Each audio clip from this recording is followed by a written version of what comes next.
I'd like to welcome in, calling live from Nashville, oh, not from Nashville, but from Tennessee, we have Darryl Worley. Darryl, how are you? Hey, doing good. How about yourself? Doing well. I appreciate you calling in. I had you scheduled. Thank you. You bet. I've been talking with your reps, like 3 or 4 weeks ago, and had you scheduled even before all this Afghanistan stuff happened, and now all of a sudden it's even more pertinent to get someone like you on the radio. So thank you for calling. Absolutely. Thank you for having us on and helping us spread the word. Oh, you bet. You had the big hit, Have You Forgotten, which was your anthem about September 11th. That came out in 2003, and I'm sure nationwide is getting even more airplay now. Yeah, even before the whole Afghanistan debacle, it was almost like it had been re-released just because of this 20th anniversary, and now it seems, well, I was just talking with someone on another interview, and we were discussing how it might be more relevant now than it ever has been. So. Yeah, it really is. What's interesting about that song is every time you hear it, it just kind of brings you back to that day on September 11th. And even here we are 20 years later, I think everybody that remembers that day remembers where they were. Oh, yeah, no doubt about that. I've had that discussion with 1,000 different people, and everybody knows exactly where they were. Yeah. One of those events in our lives that'll never, ever go away. I mean, at least I hope we don't forget. Right. So where were you? We had just rolled in from out of town and pulled the bus into the Kroger parking lot at Hermitage. That was our get on and get off spot for, leaving town and coming back in. And my house was only a few blocks away, so when the bus stopped rolling around 3:30 in the morning, I got up and went on over to my apartment, or I had a townhouse there close by, and so I went back to bed, and over in the morning I kept hearing the phone ringing downstairs and the answering machine picking up, and so I thought, what in the world is going on? And I went down and started listening to those messages, and I thought, man, I better get to a TV. And so I went in and woke my roommate up and turned his TV on. It was the only one in the house at the time. And we just sat there and watched it. The first plane had already hit the tower there in New York, and we were sitting there talking and looking at it when the second plane hit, and they, almost immediately said, this is not an accident. We were under attack. And I just remember thinking where my family was, and I jumped in the truck and headed out to, my home area to be where they were, because we live real close to a big, huge power generating dam on the Tennessee River Valley.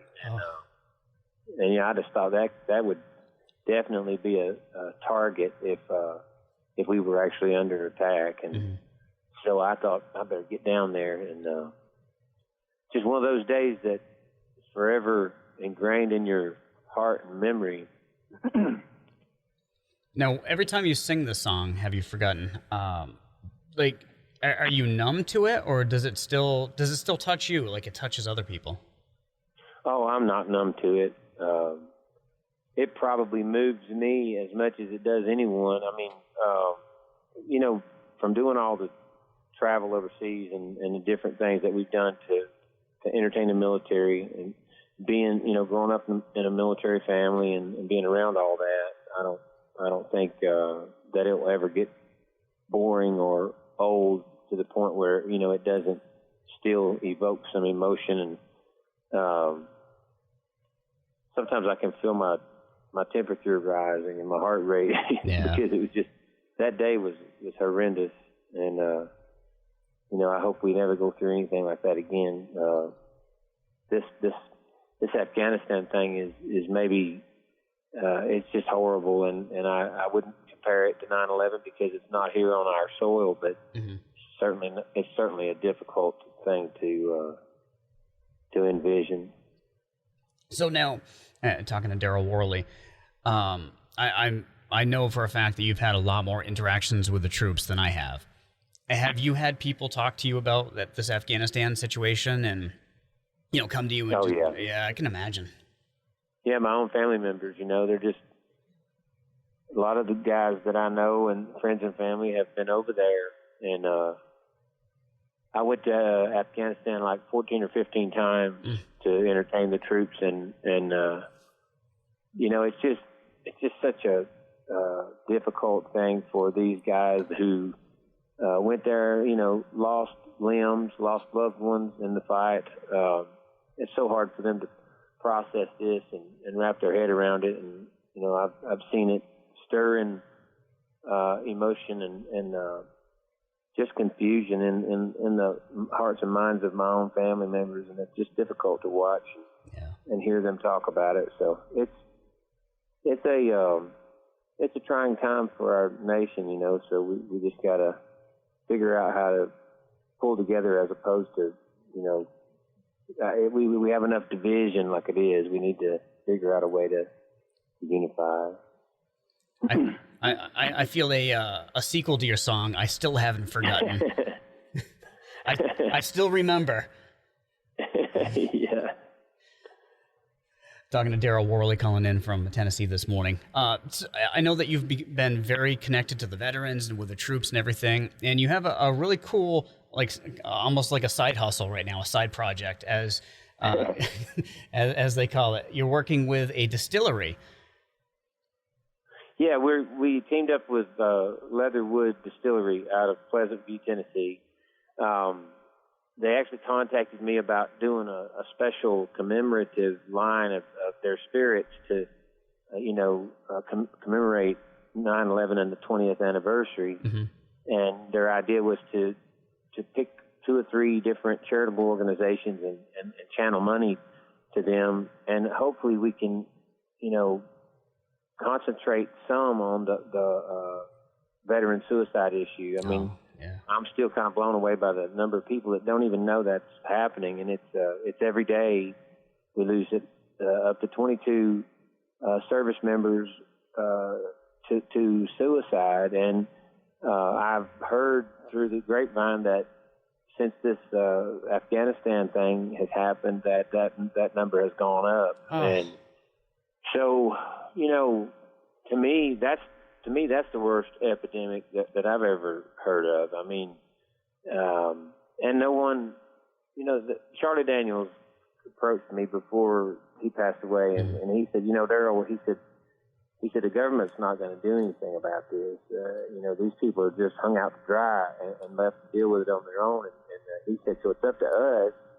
And he said, the money is going to have to come from the private sector, and it's going to take people like you and I to initiate it. So that was kind of something that was going through my head when they inquired and said, would you like to, put your signature on these labels and maybe the title of the song, Have You Forgotten, and do some, cool 9/11 commemorative labels. They're really, really sharp. So you can go to DarrylWorleyWhiskey.com or LeatherwoodDistillery.com, and you can see the products and the labels. They have a bourbon and a rye whiskey, and they have a sweet feed whiskey, and then several different flavors of like flavored moonshine, and it's all good stuff. I mean, these guys didn't just start the distilling; they've been doing this for a while. This was just an idea that they came up with and wanted me to participate. So I'll tell you that the charities and anyone who's interested in maybe getting a bottle or to drink or to collect or whatever, they're just it's going to. You just have to go take a look at them. The labels are awesome. They really are. They're sharp looking. I'm very proud of that. But we chose the Charlie Daniels Journey Home Project, which is an amazing charitable organization. And then there's the Special Operators Transition Foundation, and then the Special Forces Association. So all of those are out there, and you can check them out. They're on the up and up, and it's a we're very excited to be working with these people, and I think that they have a similar focus in mind as far as this money is to try to find a way to help with this horrible plague that we're dealing with these service people. And my whole thought on that is look at what they've done for us, and this is just the least that we can do to try to help them. So that's what we're up to. I'm talking to Darryl Worley. The website is darrylworleywhiskey.com. You can find that. And we're here in New Hampshire. I don't know if it's available here in New Hampshire or not. Would you know off the top of your head, or is there a way to find out? Oh, I mean, there are states that they cannot ship to, but any person across the U.S. can order this whiskey. If they can't ship to your state, these guys have committed to get it to you one way or the other, and if they say they will, they will. Mm-hmm. But one thing I know they've done in maybe it's Iowa, but out there somewhere, they were able to find a place right across the state line where they could ship it to, and then people were picking it up there. Oh, okay. So, they're very creative as far as figuring that out, and they said if they had to get a panel wagon and drive it across the U.S. that they would. I swear I think these guys would go in there and distill spirits 24/7 and not even ask for any pay just to help their brothers out there. It's amazing how passionate they are about this project. So I'm awesome. Just thankful to be a part of it. That's great. I'm looking at the website right now. The Apple Pine Moonshine sounds amazing. They do have a good one. On that flavored stuff, the gals seem to be crazy about the peach. Oh, okay. I like the elderberry. I'm not really much of a flavored, whiskey guy. I just like it straight up, I guess. But people that like that flavored stuff, I know they go crazy over that peach. So. Again, darrylworleywhiskey.com is the website. It's with Leatherwood Distillery. Darryl, I would love to talk to you a lot longer. I know you got a crazy day with radio interviews, but I really do appreciate you calling in today. It is the 20th anniversary of September 11th, and 17th anniversary of your song, 17th, 18th anniversary of Have You Forgotten. Thank you so much for calling in. Man, thank you for taking the time to help us, spread the word about this. We're hoping we can move them out and send some money down the line to help these folks. Again, darrylworleywhiskey.com. It's with Leatherwood Distilling. Thanks again, man. I appreciate it. Yes, sir, buddy. Thank you.